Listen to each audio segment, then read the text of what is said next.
Hopefully the future of an airport where I'm looking to go is that you walk in the door with your carry-on suitcase, you walk through a scanner and go right to your flight. Just like that? Takes you 1 minute to get there. How far away are we till that? I'm working with several different companies with technologies to give us competitive bids on what they actually can do. And you will see us pilot this at a couple of airports before it gets implemented nationwide. That's Secretary Num saying something that sounds almost impossible. But fun fact, did you guys know that TSA didn't exist before 2001? Yeah, our entire security process is less than 25 years old. And as a professional traveler, I've been saying for years that there needed to be some sort of refresh on these antiquated rules. So while a 60-second trip through TSA isn't here yet, some huge changes that get us a little bit closer are happening right now. First of all, this month, you no longer have to take off your shoes, and that's for all standard travelers, not just TSA pre-check. Again, with the scanners and better detection systems, agents are able to spot something. If it's unclear,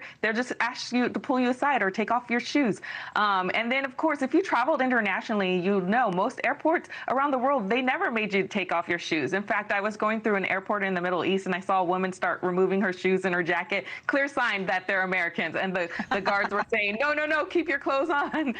So this update just brings us in line with global standards. So listen, why have we been taking our shoes off for nearly 25 years?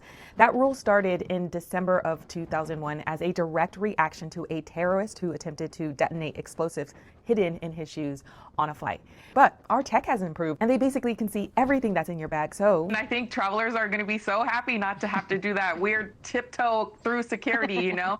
Secretary Nome also alluded to this. I mean, the liquids, I'm questioning, so that may be the next big announcement is what size your liquids need to be. Friends, I've talked about this before, that 3.4 ounce in a 1-quart bag, and you only can take 311 per traveler carry-on has been frustrating, especially for frequent travelers. Again, another antiquated rule. This one was on my wish list. I really hope it happens. Can you imagine a life where you could take full-size bottles in your carry-on again? And oh, while we're talking TSA, here's some more updates. And then also TSA is rolling out some other special screening lanes. They have their families on the fly that gives parents traveling with young kids a dedicated lane, and that's fewer pat downs and faster processing of baby food and strollers. That started in Orlando. They're going to expand that.